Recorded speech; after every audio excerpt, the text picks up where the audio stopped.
Muito bom dia, você que nos acompanha em mais um programa Manhã Viva. Teremos uma conversa com certeza muito enriquecedora sobre o tema A Igreja e a Comunicação como um só.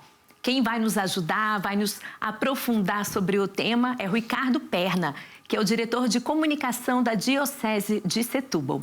Ele já vai nos falar como a igreja pode e deve se utilizar de todos os meios de comunicação, seja TV, rádio, internet. E aqui, antes de começarmos a entrevista com ele, também a rubrica que teremos já, vale a pena recordar o documento Evangelho Nunciante do Papa Paulo VI, de 1975, logo depois do Concílio Vaticano II, e ele diz assim sobre os meios de comunicação na igreja.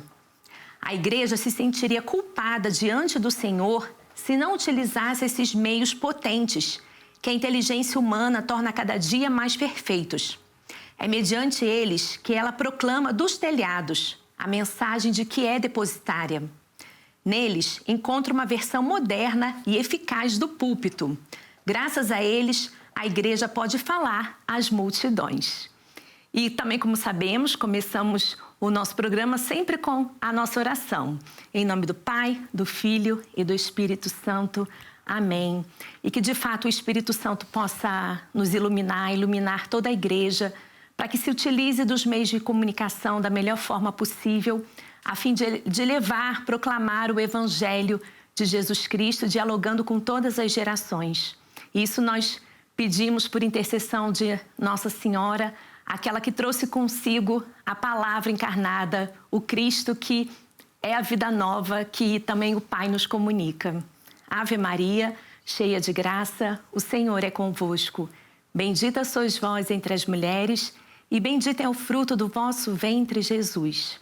Santa Maria, Mãe de Deus, rogai por nós, pecadores, agora e na hora de nossa morte. Amém. Em nome do Pai, do Filho e do Espírito Santo. Amém.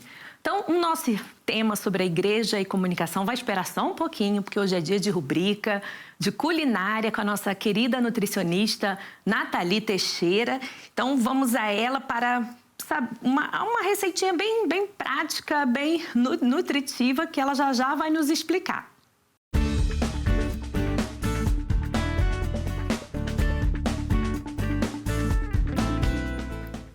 Agora sim, estou pertinho da Nathalie. Bom dia, Nathalie. Bem-vinda. Quanto tempo não nos encontramos aqui no Manhã Viva? Esse ano é a primeira vez. Então, tô de volta. Que bom. Então, o que você vai nos trazer hoje? Qual a receita para quem está lá em casa? Hoje vai ser o overnight de aveia com chia. Certo. É pra gente consumi-lo assim no pequeno almoço, hoje lanche da tarde.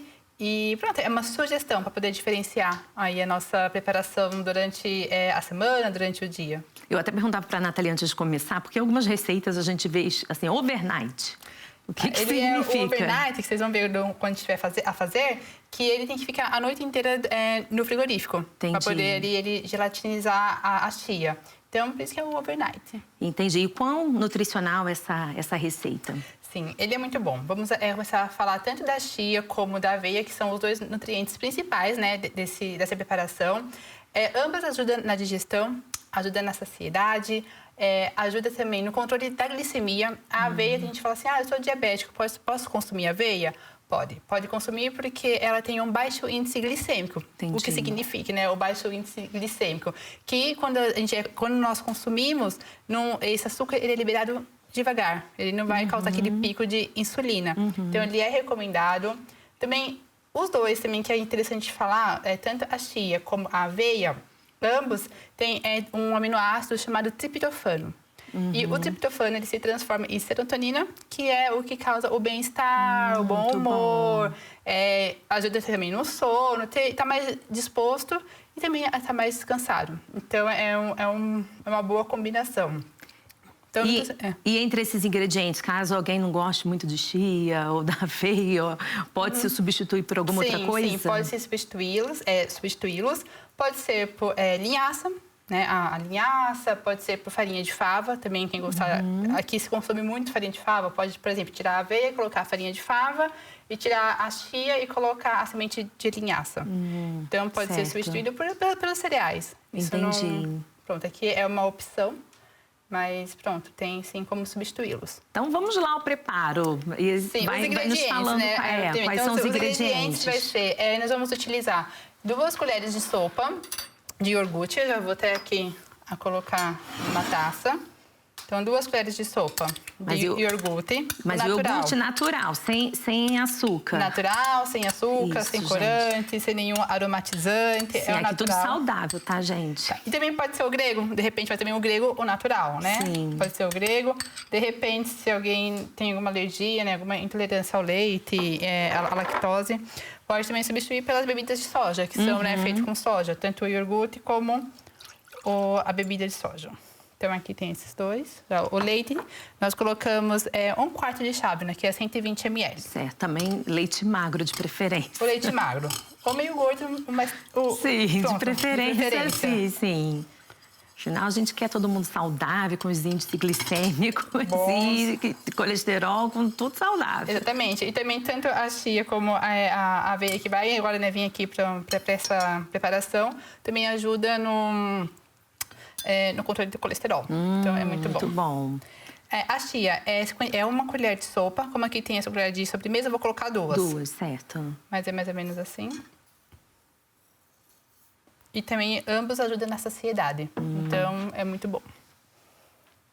Também aqui tem 4 colheres. Aqui já tem 4 colheres de sopa de aveia. Então, eu vou colocar tudo. Então, é 4 colheres de sopa de aveia. Certo, já o tá bem a flocos também medida. grosso. E é o floco grosso. Tem os flocos finos e os grossos. Então, aqui é o floco grosso. Certo. Não tem diferença nutricionalmente falando. Mas é mais pelo sabor. Pela consistência, assim, pela textura, né? Na hora de comer. Não há diferença.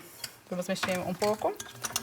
E aqui pode colocar... Tem mistério. É muito fácil. Aqui pode colocar 1 colher de mel. Entretanto, nós vamos substituir o mel pelo figo seco. Então, pode ser ou figo seco ou a pasta de uva. Também pode ser aqui substituído pelo mel. Então, aqui no lugar do mel, vamos colocar 2 figos secos. Pode ser de 2 a 3. Eu vou colocar 2. Então, nós aqui vamos tirar a ponta. Cortar ao meio. E fazer como se fosse... assim, em tiras. Sim, cortar bem pequenino.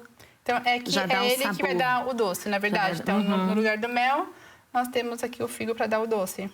Para adoçar essa receita. Então, sempre que possível também não utilizar o mel? Não, o mel aqui eu só não coloquei por uma questão que eu tô grávida, né? Então, assim, o mel eu não consumi grávida. Parabéns! Obrigada.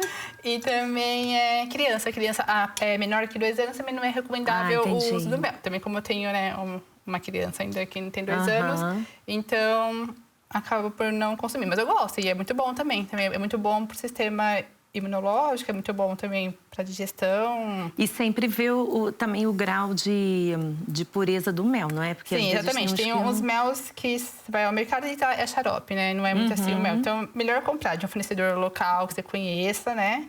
E sim, ele é muito bom para a parte do intestino. Ele ajuda a manter a microbiota. Então, o mel ele é muito recomendável. Pode consumir sim. Só nesse caso, agora eu não estou consumindo. Então, agora é só mexer e... Agora nós vamos mexer. Vamos tapar ele com plástico filme ou então com uma tampa, dependendo do recipiente que tu tem em casa. E vamos deixar ele 5 minutos aqui, né, tampado, e depois vai pro frigorífico. Aí pro frigorífico vai ficar no mínimo 6 horas, pode ser 12, enfim. Vai ficar 6 horas no frigorífico para ele gelatinizar e vai engrossar. Certo. Então, e aí depois a gente consegue colocar a cobertura, que entretanto a gente coloca. Gente, super fácil, tem mais nada para fazer. Depois é só... Se quiser, pode comer assim, quem gostar, né? No outro dia. Ou aqui nós vamos utilizar a banana amassada e a raspa de limão para pôr por cima quando estiver pronto. Ótimo. Então, eu vou agora amassar a banana e depois a gente decora. Então, tá bom. Vou deixar a Nathalie aqui com os últimos detalhes e já nós voltamos aqui com a nossa rubrica para também experimentar essa receita, né? Porque a gente também gosta. E vamos já ali para a nossa sala de estar para aprofundar o nosso tema de hoje da igreja, sobre a igreja e a comunicação como um só.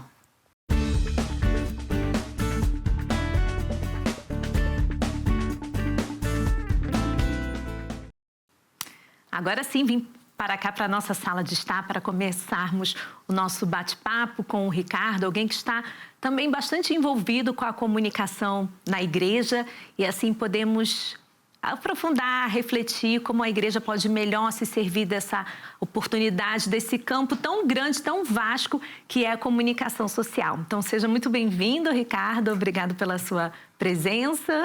Obrigado pelo convite.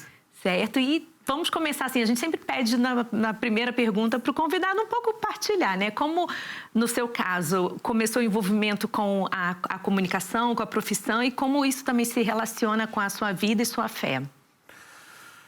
Bom, não queria ser jornalista desde pequenino. Ainda passei por outras fases, mas a arte de contar histórias acabou por me seduzir e por me cativar. E, portanto, acabei por ir nesse sentido. Não pretendia ser jornalista na área da religião, não havia uma especificação. Tive a oportunidade, depois de começar a minha carreira, de fazer uma experiência de voluntariado em Moçambique com os Leigos para o Desenvolvimento. Ligado aos jesuítas, não é? Exatamente. E depois dessa experiência, podemos dizer que tudo mudou um bocadinho. Foi devido a essa experiência que tive contacto com as pessoas que trabalhavam na revista Família Cristã, para onde fui trabalhar em virtude de estarem a precisar nessa altura. Portanto, houve ali uma série de deuscoincidências, não é? Portanto, aquelas coincidências que nós não sabemos muito bem de onde é que vêm, mas acabamos por saber.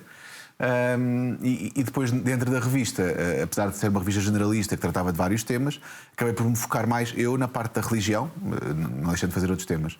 E, portanto, aí tive a oportunidade de desenvolver esta minha carreira de jornalista, introduzir também a questão da fotografia, que foi também uma arte que fui desenvolvendo depois mais tarde. E de ser fotojornalista da área da religião, onde estive bastantes anos, até que depois a revista encerrou. Eu assumi outras responsabilidades na Jornada Mundial da Juventude, também ao nível da imagem, e depois disso foi o convite do Sr. Dom Américo para o ajudar neste desafio que é a comunicação na Igreja, agora na Diocese de Setúbal. Muito bem. Então, o fotojornalismo influenciou também sua visão assim, na comunicação da Igreja, porque já que você ficou tantos anos, e sempre tem uma vertente ali do jornalismo, eu sou jornalista também, sempre tem um lado do jornalismo que a gente aprecia mais. Sim, acaba por ser juntar aquilo que eu tinha como carreira a uma área que me dizia muito também pessoalmente. E, portanto, acaba por ser aqui juntar dois bens, digamos assim. Permitiu-me ter uma noção mais aprofundada daquilo que é a Igreja, daquilo que é o caminho que a Igreja está a fazer. Permitiu-me conhecer outro tipo de experiências e de realidades que eu se calhar não teria conhecido se não tivesse que ir fazer reportagens sobre elas. E, portanto, acabou por me ajudar a aprofundar mais aquilo que é a minha noção de mim próprio enquanto católico e da Igreja enquanto instituição e enquanto caminho para tanta gente. E qual o panorama geral da Igreja hoje no utilizar dos meios de comunicação, os desafios, avanços? Como é que você poderia resumir para nós? Eu acho que é um caminho. E acho que é um caminho que está a ser feito. Podemos argumentar que está a ser feito mais rápido ou mais devagar, podemos querer que seja de uma maneira ou de outra, mas efetivamente, se nós olharmos para o caminho da Igreja em Portugal e da Igreja em todo o mundo, mas se nos focarmos aqui na Igreja em Portugal das últimas décadas, efetivamente há um caminho feito na percepção da importância da comunicação e na tentativa de efetivamente dar um passo em frente neste aproveitamento da comunicação também para a evangelização. Portanto, sim, há um caminho a ser feito. Ainda há muito por caminhar, sim, sem dúvida, mas efetivamente há um caminho a ser feito.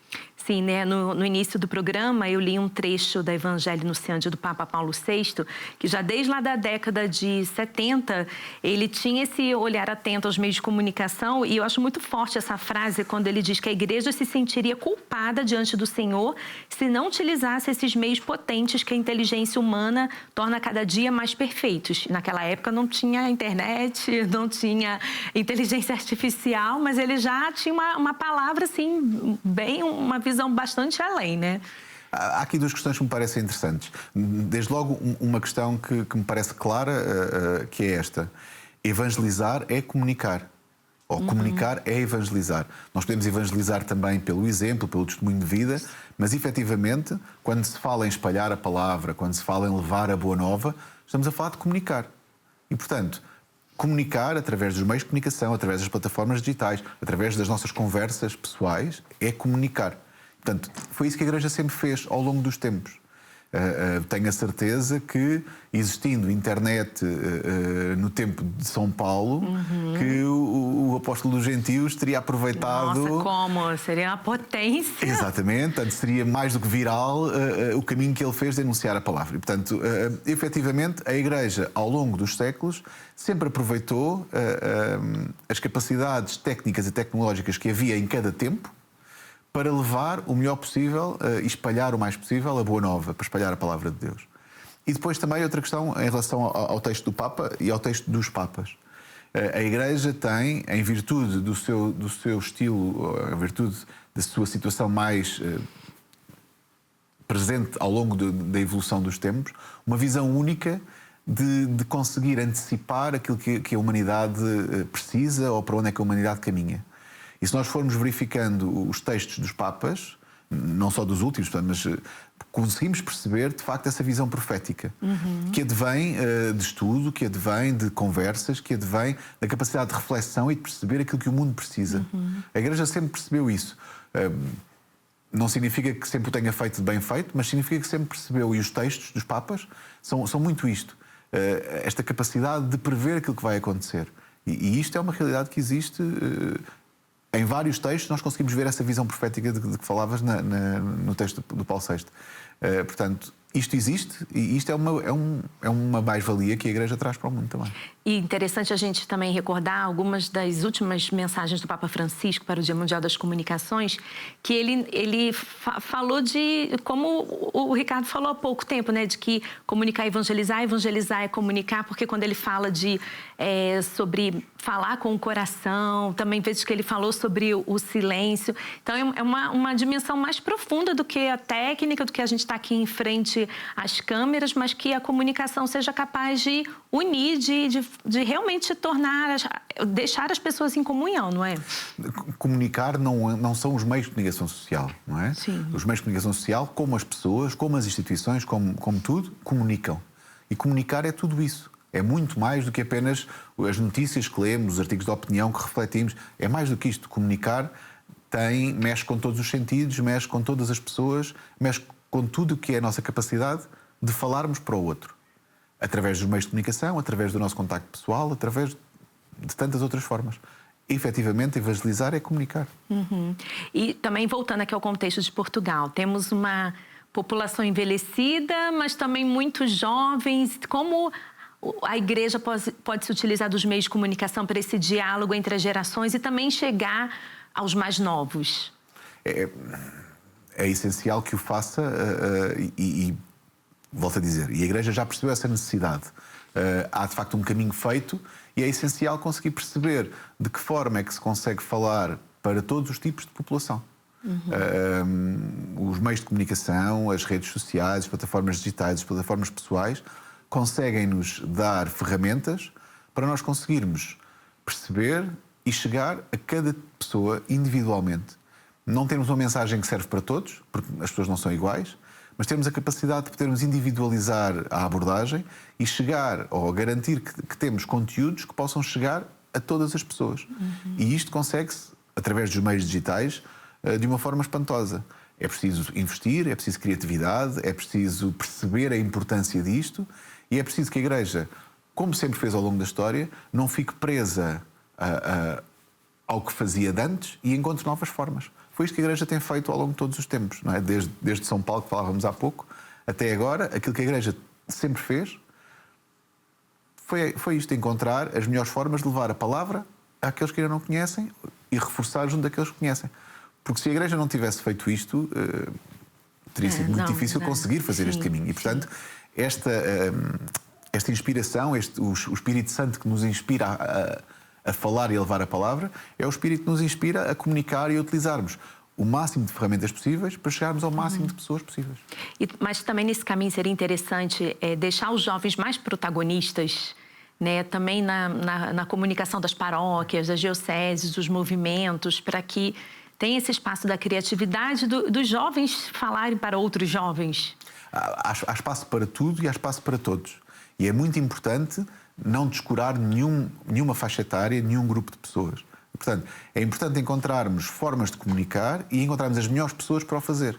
Efetivamente, nos tempos de hoje, os jovens são as pessoas mais capacitadas para, no ambiente digital, poderem fazer este trabalho de evangelização, não apenas para os jovens, mas também para as pessoas mais velhas. Ou seja, conseguir criar, como eu disse, mensagens que toquem cada tipo de pessoa na sua intimidade. E, portanto, conseguimos criar conteúdos que sejam importantes para mim, que sejam importantes para um jovem, que sejam importantes para alguém menos jovem, mas que de alguma forma é tocada por essa mensagem. E, portanto, sim, é importante dar protagonismo a todas as pessoas que estejam bem capacitadas para fazer este trabalho.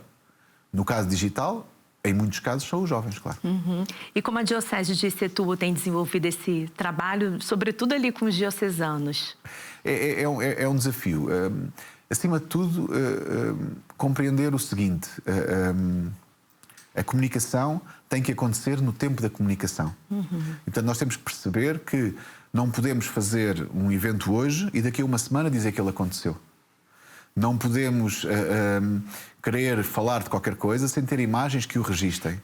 Não podemos, ou seja, é importante perceber isto. E aquilo que nós estamos a fazer na Diocese é efetivamente isto: dar visibilidade à vida da Diocese para todos.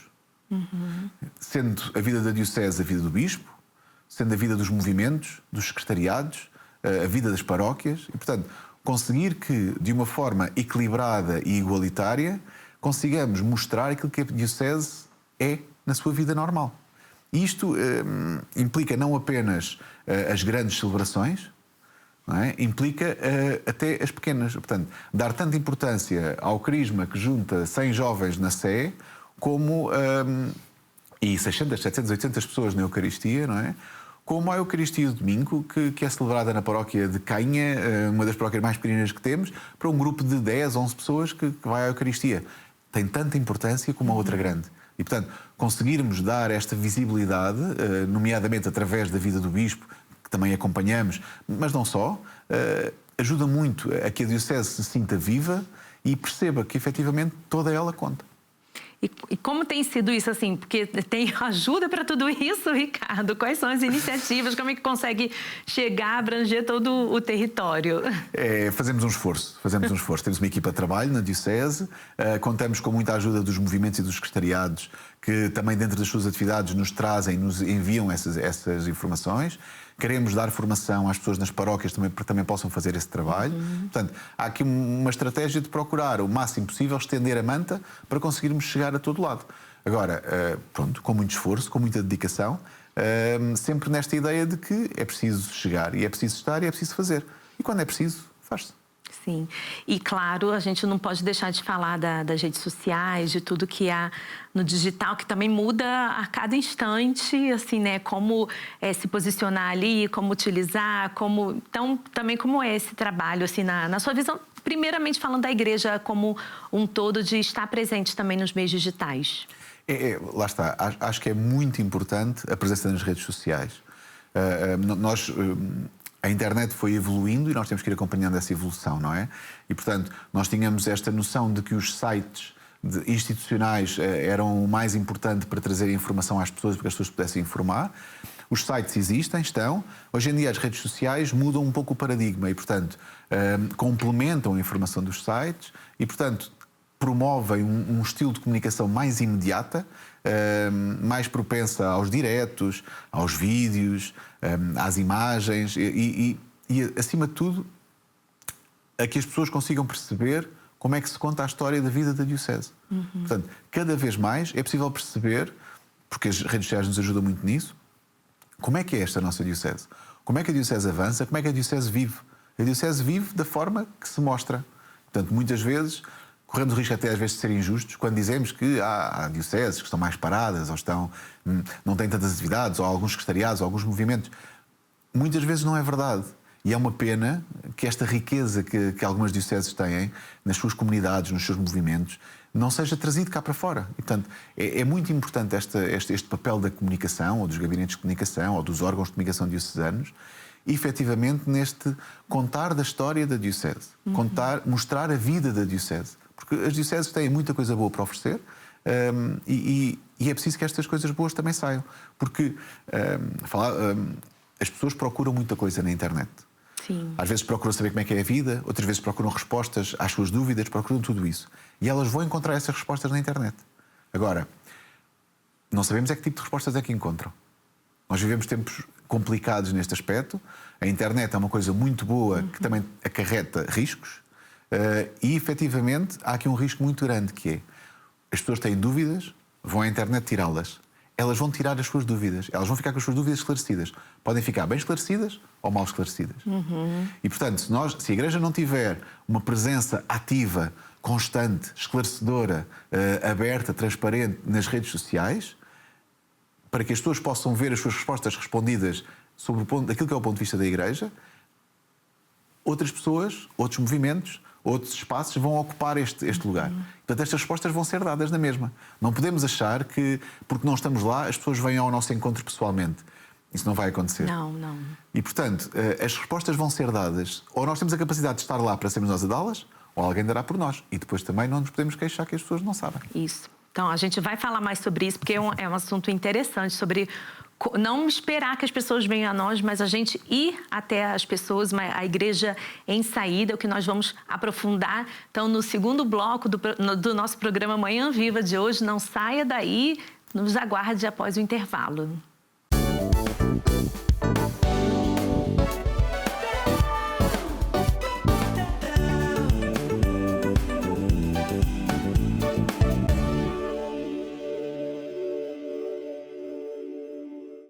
Bem-vindos de volta à segunda parte do nosso programa Manhã Viva de hoje. Quem já assistiu a primeira parte viu que estamos a falar sobre a igreja e a comunicação. E agora, neste segundo bloco, veremos como a igreja pode se utilizar das novas tecnologias, sobretudo para dialogar com a juventude. Mas antes eu quero também trazer um trecho de uma das mensagens do Papa Francisco para o Dia Mundial das Comunicações, que resume também o que a gente já conversou até aqui. Ele diz: a comunicação é uma conquista mais humana do que tecnológica. A igreja precisa encontrar novas linguagens e modos de chegar às pessoas onde elas estão, com paciência e respeito. Bem profundo, não é mesmo? Bom, mas antes de continuarmos a nossa conversa com o nosso convidado, vou voltar ali com a Nathalie, nutricionista, porque vamos agora degustar o que ela preparou para nós.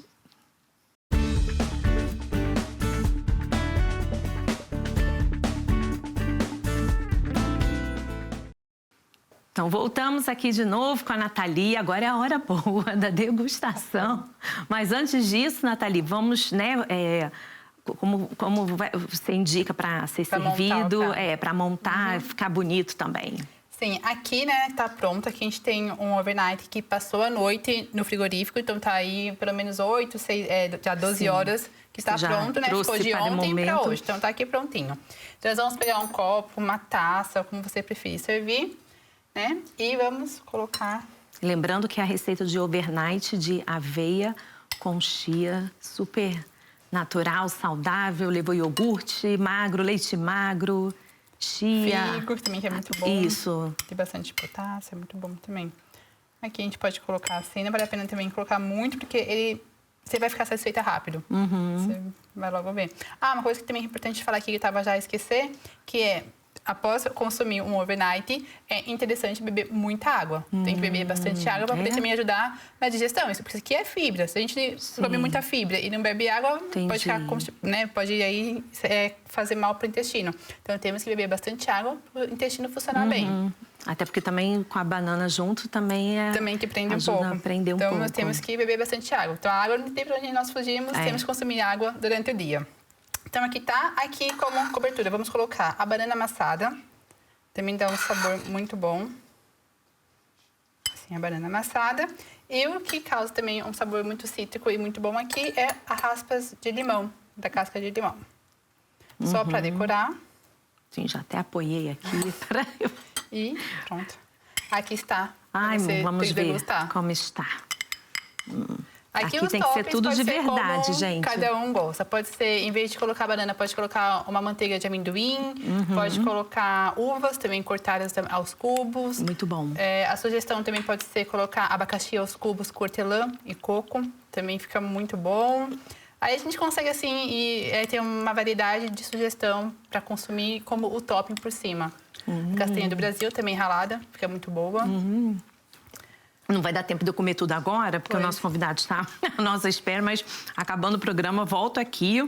E muito obrigada mais uma vez, Nathalie, pelas suas dicas e orientações super importantes, nutricionais, tudo para a nossa saúde e bem-estar. Então, volte sempre. Obrigada, tudo bom. Então, voltamos aqui para a nossa sala de estar para continuarmos o nosso tema de hoje.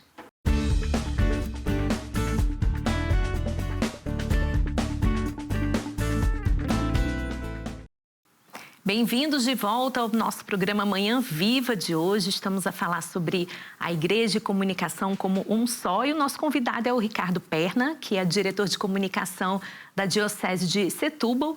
E no fim do primeiro bloco, nós estávamos a falar sobre as oportunidades, mas também os riscos que as redes sociais nos oferecem nos dias de hoje. Então, a gente pode continuar isso, Ricardo, porque acho bem interessante que a igreja precisa, assim, não apenas passar uma informação institucional, né?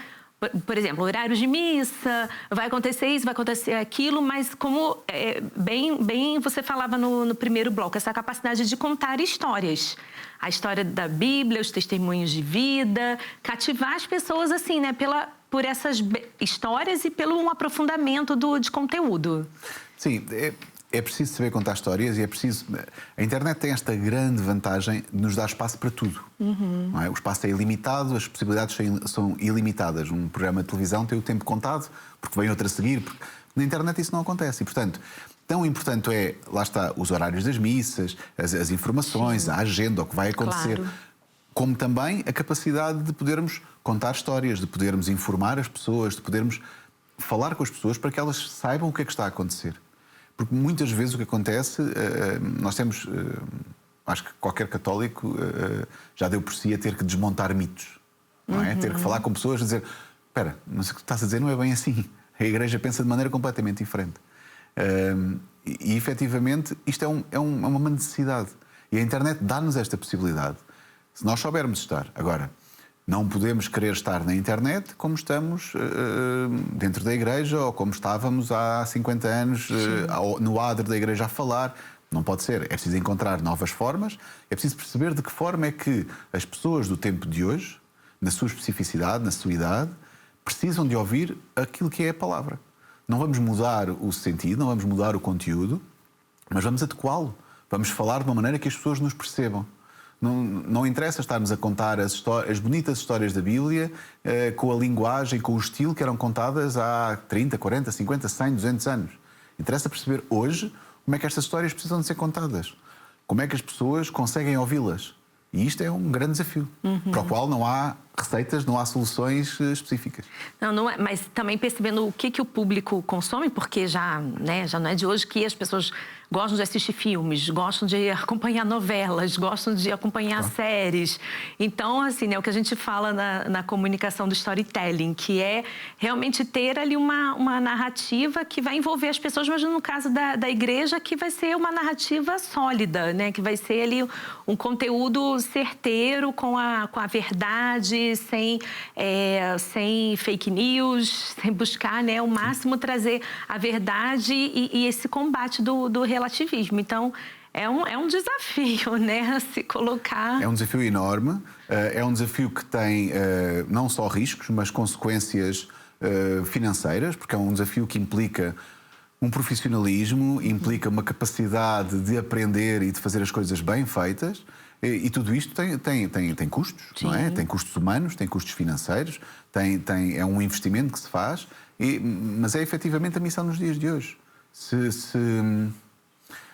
Há alguns séculos, a incapacidade das pessoas de entenderem a palavra levou a que muitos sacerdotes, muitos bispos pedissem que as igrejas que eram construídas nas suas dioceses tivessem arte que que de alguma forma explicasse e contasse o Evangelho.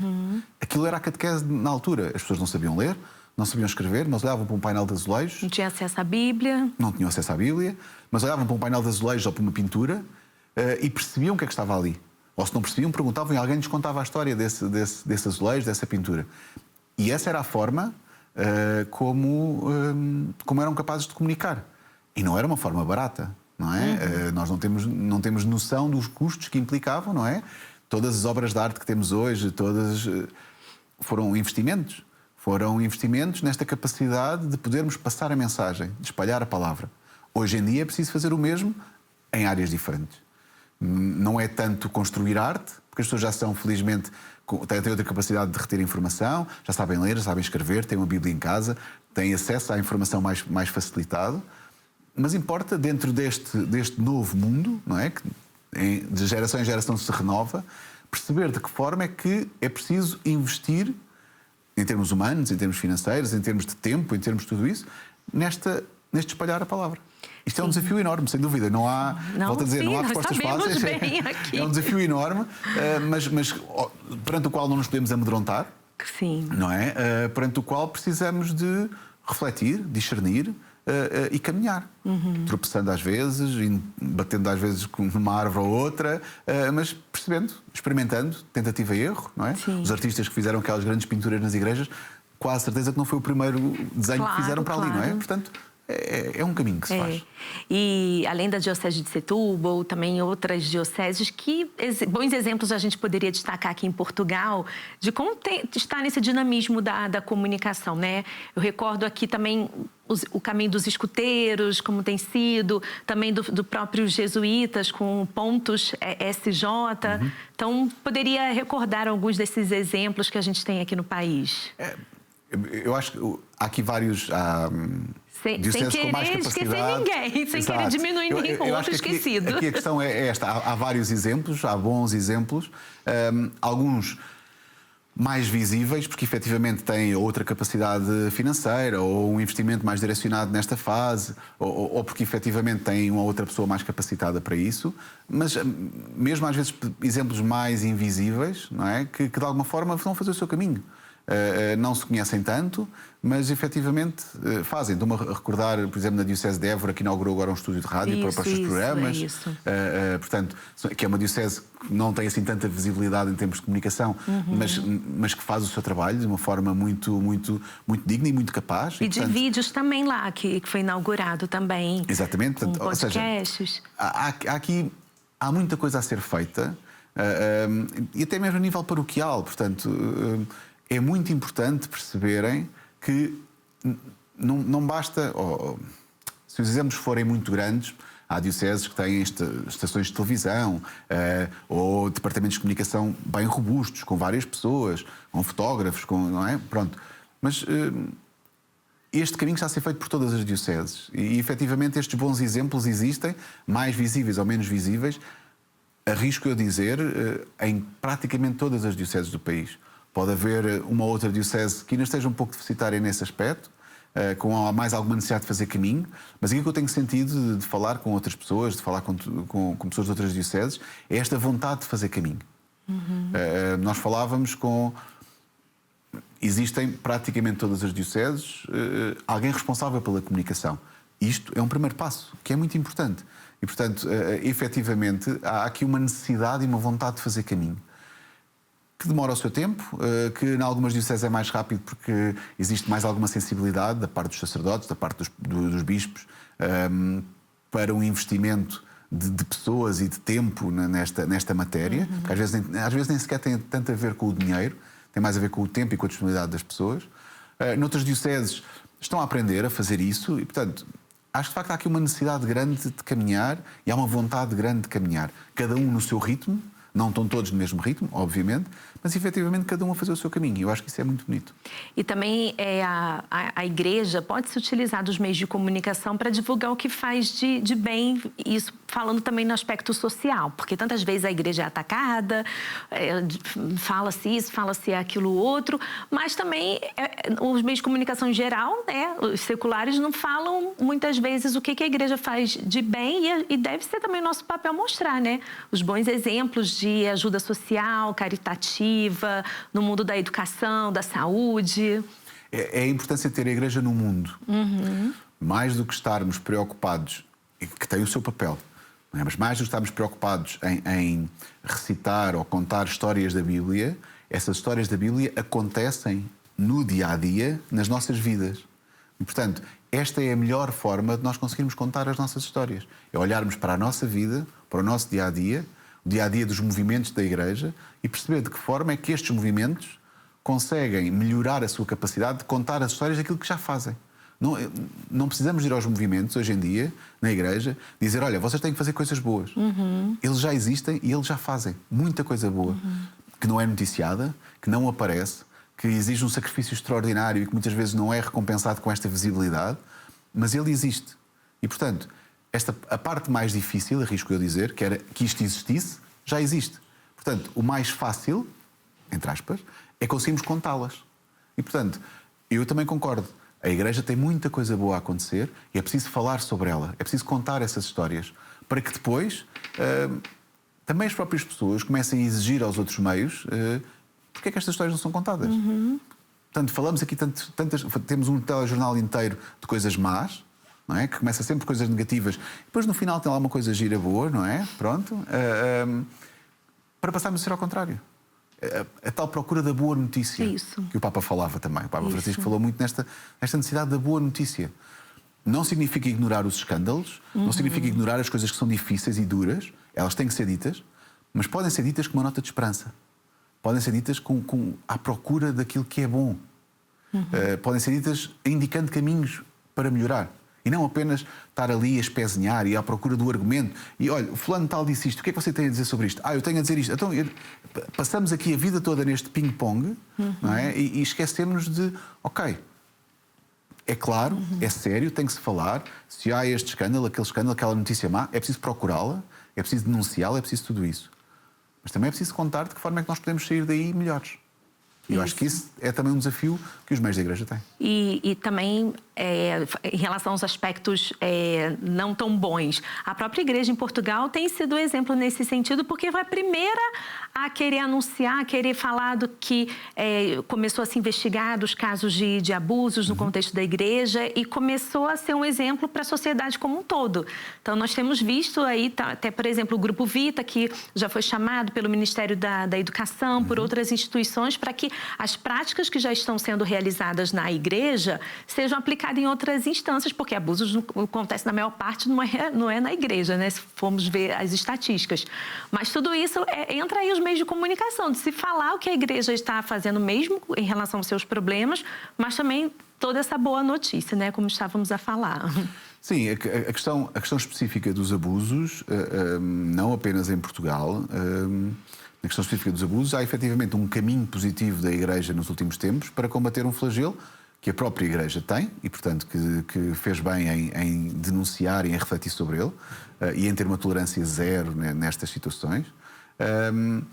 No caso de Roma, portanto, no caso do Vaticano, o Papa Francisco efetivamente instituiu aqui uma política de responsabilização que não é única nas instituições a nível mundial, mas se calhar poucas terão este cuidado, estas regras.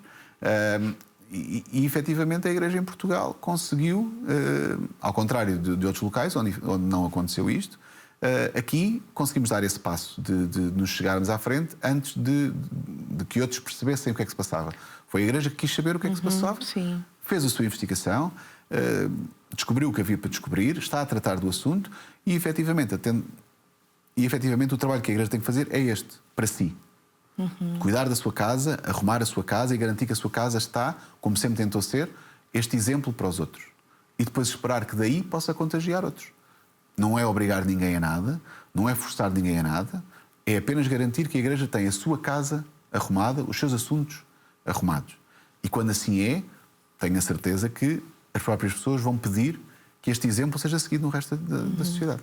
Agora, falando também um pouco sobre os papas, né? Desde Paulo VI, que instituiu os Dias Mundiais da Comunicação Social, cada papa foi tendo o seu estilo próprio de comunicar, né? Há uns anos eu estive em Roma a trabalhar enquanto jornalista e tive a oportunidade de entrevistar o cardeal Saraiva Martins, um dos nossos cardeais portugueses, na Cúria. E ele disse uma coisa que já ouvi outras pessoas dizer, mas foi o primeiro que me disse isso e fiquei muito com essa noção, que é o Papa que a Igreja tem no seu tempo é o Papa certo para o tempo que vive. Isso. E, portanto, Paulo VI foi no tempo certo, João Paulo II foi no tempo certo, Bento XVI, Papa Francisco. Todos eles estão no tempo certo. E, portanto, todos eles são as pessoas certas para o tempo em que se vive. Quer dizer, o Papa João Paulo II abre a Igreja ao mundo com as suas viagens internacionais. Não é? Portanto, dá uma visibilidade que a Igreja não tinha, cria... Esta figura já existia, do chefe de Estado e desta importância também diplomática, mas de alguma forma ele aumenta a visibilidade e, portanto, aumenta também o papel deste cargo específico, não só de chefe de Igreja e de pastor, mas também de chefe de Estado e de diplomacia. E Bento XVI aproveita este caminho, faz esta sistematização, vive muito tanto as Jornadas Mundiais da Juventude como as visitas que ele faz a vários países, incluindo a visita a Portugal, são utilizadas para, efetivamente, abrir a Igreja mais ao mundo. E esta abertura tem, com o Papa Francisco, mais um passo evolutivo. O Papa Francisco, apesar de Bento XVI e, no final do seu pontificado, João Paulo II, já serem papas que viveram no tempo da internet, não é? Da internet mais massificada, os nativos digitais começam a surgir com o Papa Francisco. O Papa Francisco aproveitou muito bem isso, como qualquer outro Papa que tivesse sido nomeado, aproveitaria. E, portanto, ele compreendeu esta necessidade, não é? Compreendeu a importância de se falar sobre isto e de se utilizar isto e, efetivamente, fê-lo. Mas a conta de Instagram do Vaticano já existia com Bento XVI. Já. Portanto, é como eu digo, os Papas vão aproveitando as ferramentas que têm ao seu dispor para fazerem o seu trabalho e para levarem a cabo a sua missão. O Papa Francisco fê-lo de uma forma mais visível, porque também este tempo dá essa visibilidade. E falando justamente de Bento XVI, como ele também já comentava sobre as redes sociais, vou ler um trecho aqui, que eu acho também que foi de uma mensagem para algum dia da comunicação social, em que ele disse que as redes sociais são um novo ágora, onde as pessoas partilham ideias, informações e opiniões, e onde também podem surgir o diálogo sobre a fé. A Igreja deve estar presente com clareza e autenticidade nesses ambientes digitais. Os Papas compreenderam isto, não só os Papas, mas falando especificamente aqui dos Papas, compreendem, portanto, tanto o Papa Bento XVI como o Papa Francisco, compreendem a importância da Igreja estar onde estão as pessoas.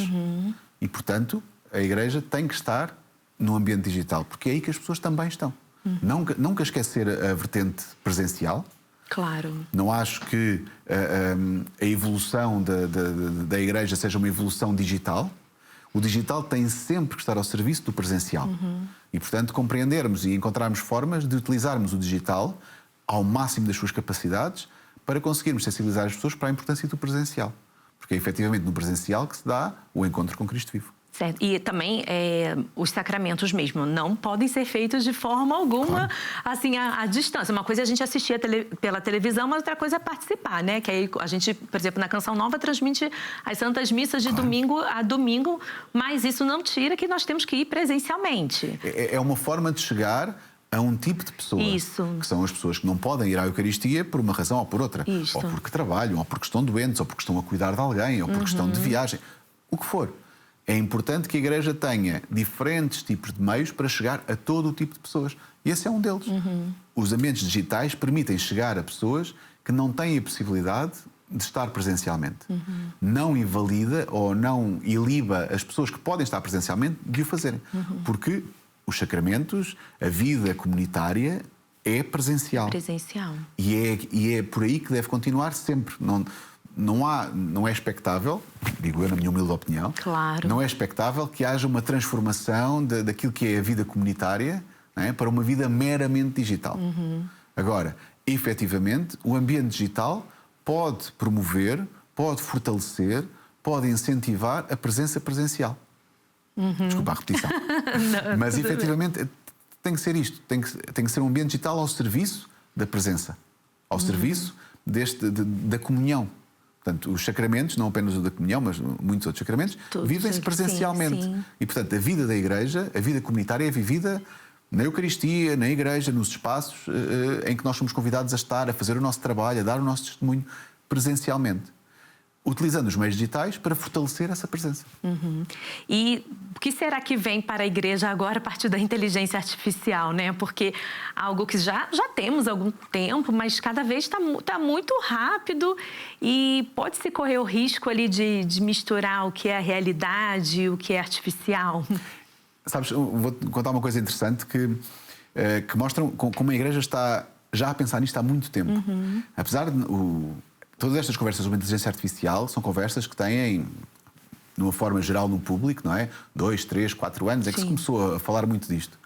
Em 2019, quando foi o encontro que o Papa Francisco promoveu no Vaticano por causa da questão dos abusos, esse encontro decorreu durante 3 ou 4 dias e foi lá no Vaticano, e logo a seguir a esse encontro, o Vaticano promoveu um encontro muito pequenino e muito discreto sobre os limites da inteligência artificial na medicina e na saúde. Com uma série de gente de todo o mundo. Eu fui a Roma em trabalho cobrir a conferência que houve sobre os abusos e depois estávamos lá e apercebemos que isto ia acontecer. Tivemos a oportunidade de falar com algumas pessoas que lá estavam também para isto. Portanto, em 2019, já o Vaticano estava a pensar, refletir e trabalhar sobre os limites éticos e morais de questões relacionadas com a inteligência artificial, ligadas à saúde. Portanto, não é uma coisa nova na Igreja, porque a Igreja tem esta capacidade de estar à frente do seu tempo e de pensar sobre as coisas, para que depois, quando fale sobre elas, tenha maior propriedade para isso. E, portanto, a Igreja já há muito que reflete sobre os sistemas de inteligência artificial, que são a próxima evolução. Sim. E, portanto, sendo a próxima evolução, a Igreja acompanha e tem que saber estar, tem que saber utilizar e tem que perceber e alertar para os riscos da mesma, ao mesmo tempo que aproveita e utiliza aquilo que ela tem de boa. Porque, como em tudo, a inteligência artificial, a internet, os jornais, as rádios, as televisões, nada disto é mau. Os instrumentos nunca são maus. A utilização dos instrumentos é que pode ser boa ou má. Cabe-nos a nós fazer esse trabalho. Cabe à Igreja encontrar formas de fazer uma boa utilização das diferentes ferramentas que tem ao seu dispor. Neste caso, e hoje em dia, e nos próximos tempos, da inteligência artificial e das maravilhas que se abrem perante esse campo. E, por fim, que quase já estamos para terminar o nosso programa, porque a Jornada Mundial da Juventude, já vamos lá esse ano para 2 anos da jornada, teve um grande impacto comunicacional aqui em Portugal, não só pela amplitude, mas por todas as experiências ali que se vive numa Jornada Mundial da Juventude, que é algo único. Então, isso também foi um marco para a Igreja em Portugal? Eu acho que sim. A Igreja tem tido a oportunidade de ter vários marcos. E, portanto, a Igreja tem tido em Portugal uma oportunidade grande de poder chegar, de se poder mostrar ao mundo e de mostrar às pessoas a quem quer chegar com a palavra. E, portanto, a Jornada Mundial da Juventude foi uma dessas oportunidades. Deixou uma marca muito grande em todos, em particular nos jovens, mas deixou também um desafio, que em muitos locais a Jornada Mundial da Juventude é uma coisa extraordinária, mas é um balão que enche e depois esvazia nos anos seguintes. Em Portugal está a ser feito um grande trabalho para procurar que este balão não se esvazie, mas continue a encher e continue a dar à Igreja ferramentas para que ela possa fazer esse trabalho. Vamos aguardar com ansiedade que isso consiga ser feito. Está a ser feito um esforço muito grande nesse sentido, por parte de várias pessoas, dentro da Igreja, ligados à pastoral juvenil, mas não só. E, portanto, acho que está a ser feito o trabalho que deve ser feito para que as pessoas possam aproveitar essa experiência e capitalizá-la. Não seja só um momento e uma semana bonita que vão guardar para o resto da vida, mas seja a primeira semana para o resto da vida. Exatamente. Isso mesmo. Então, Ricardo, quero agradecer muito pela sua participação no nosso programa de hoje. É um tema que a gente sempre tem que aprofundar, refletir em que caminhos a Igreja segue, para também, nos meios digitais, nos meios de comunicação em geral, sermos essa Igreja em saída. Então, muito obrigada a você que esteve conosco até agora e continue a acompanhar a nossa programação e até um próximo Manhã Viva.